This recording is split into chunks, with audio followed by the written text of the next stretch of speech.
Hello everyone, hope everyone is doing well. This video is going to be a little different than my normal videos. Bikes are definitely a passion of mine. I love mountain biking and road biking, but also I enjoy clocks, and watches, timepieces. That's always been, ever since I started wearing a watch when I was probably like, I think 6 years old is when I started wearing a watch, and I've never really stopped. So recently, browsing through Kickstarter, I saw a watch brand that was doing a Kickstarter for a watch, and this watch is not the watch that was on Kickstarter when I saw it, although it was on Kickstarter earlier this year. This one is not, so it's a micro brand watch. There's tons of different watches out there. Some buy watches because of the name brand, some buy them for an investment, and some buy them for how they look. I usually go for how they look. I do buy some for investment purposes. This one came from England. I think it lists at 350 pounds, but they had a little Facebook special that I caught on their Facebook page for 175 pounds. So I was like, hey, 175 pounds, definitely going to try this out. So this is the package. Came from England and shipped to the United States. Took about a week, so we're going to open it up. I haven't seen it either. The watch brand is TC-9. Oh man, it's going to make a mess. So TC-9, and I read somewhere that the owner that started it, his name may be a T, started with a T and a C, and then also I saw in some of their literature that TC is for tropical cyclone, and 9 is the worst level of cyclone. I'm not really sure about that. Let's see, let's get in this thing. Of course, my razor knife is very dull. I need to change the blade. So, okay, be gone, bag, out of the way. So, this watch, got this white box here. Open it up. It's kind of fun. I always like unboxing videos on YouTube. You're like, oh, especially when I'm seeing this for the first time. Box out of the way. All right. Here we are. We have a black leather stone case, zipper case. I got a case similar to this when I sent my Breitling out for service once. I came back in a Breitling case like this. So let's unzip and see what we got.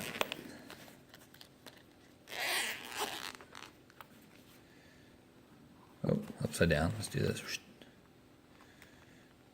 All right.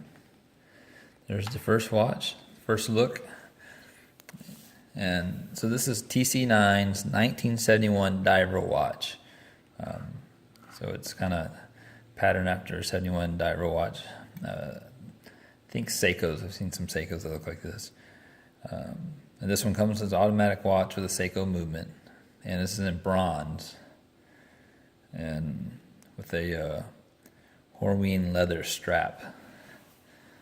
So here it is. Let me see if I can get a closer. I'm definitely not a camera person, but you can kind of get a look of the face on it, the dial.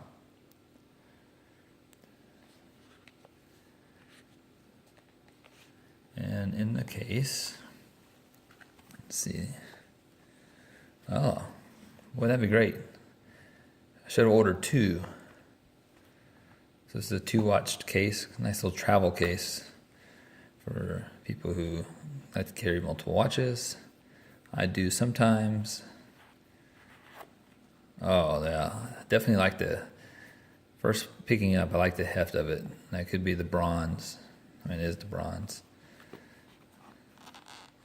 Make sure, I'm going to set this down and see if there's anything else in the case before we move on. I don't imagine there'd be any booklets or anything like that. So, right, so no booklets. Nice travel case. I think I definitely will be using this travel case. Definitely put one of the watches in there. Very nice. I set this over on the side. All right, here's the watch. As we look at it, it's kind of fun doing the video. I really can't wait to turn the video off and actually throw this thing on a little. This is a very nice watch. This is my first bronze watch, and I have to say I like the color, and I know I will, over time, exposed to the elements, skin oils, and whatever else it gets exposed to, that bronze is gonna really patina and change. I also like that oh, I just pulled a big blank.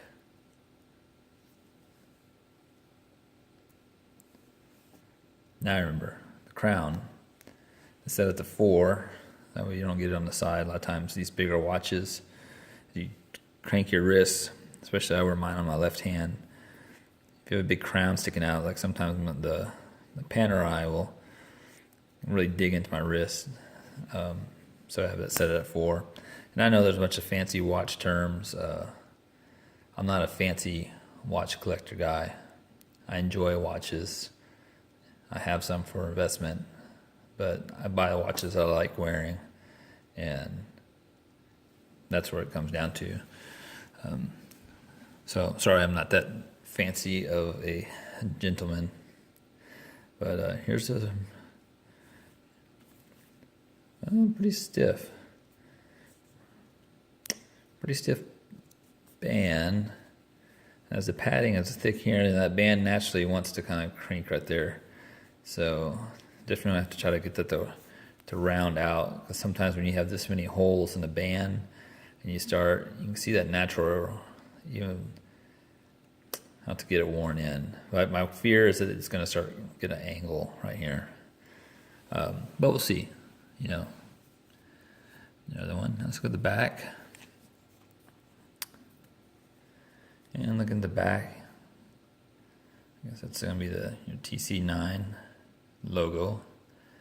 And this is quite an indentation. It's not a smooth transition from the case back.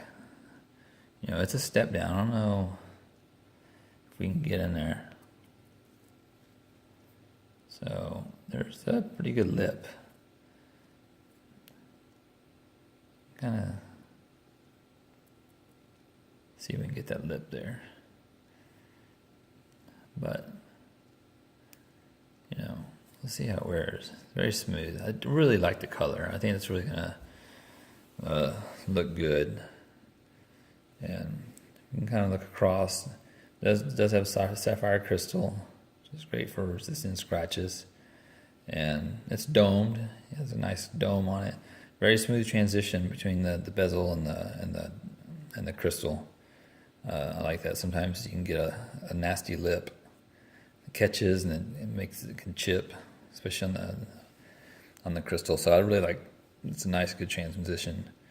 And let's see. Oh. Is this fixed? I can't. Why was I thinking? Maybe it's a fixed. I don't know. I have to look up to that. Look into that. Maybe it is fixed. It had a couple different watch faces you could get with this one. You have to look online to see the different options. But it's kind of a mother of pearl blue. I hope that's catching it. But it's very nice. Let me switch out. We'll put it on the wrist, see how it wears in the wrist. And see if we can get a good in the back. If y'all can. I don't know if anyone can read that or not. Your eyes are probably better than mine. So let me pause it. Well, actually, I won't pause it. Let's go back down here. There's that. Let me take this off. This is my Oris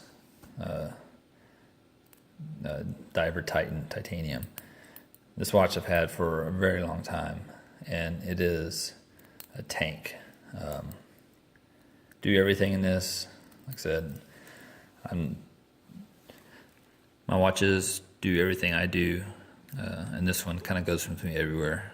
It's been in the snow and the sea. It's been doused in oil. It's been in crankcases. It's been mountain biking, road biking, crashing, you name it.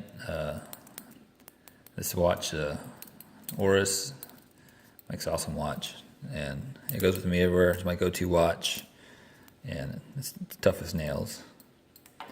Let's put that over here, out of the way. And now let's try this here. All right.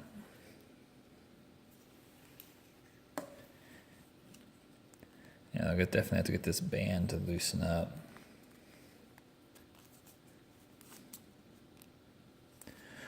Oh man, let's see. Yeah, this band up to. I don't have big wrists, but I don't have skinny wrists. But yeah, this band I'll definitely have to kind of shape a little to get the curve out. It's very stiff, and they have this black metal clasp. If a bronze watch, maybe bronze is too soft, I'm not sure, but that'd be nice if that was bronze also. That'd have been pretty cool. And see, it's kind of doing that already. It's wanting to do it hard angle. So definitely have to get this kind of shaped out, which is, sometimes you have to do that with the leather band like that. Let's see. If I can get it to, let me do a little movement here. Maybe we can see the movement, that Seiko movement. And I like that it's a Seiko movement. Those Seiko movements are usually pretty bomb-proof. All right, and let me just wipe off my big greasy fingerprint. And let's do that. And there's the movement. Not bad. I'll have to check the loom out later. So this is a 1971 diver, TC-9 diver in bronze.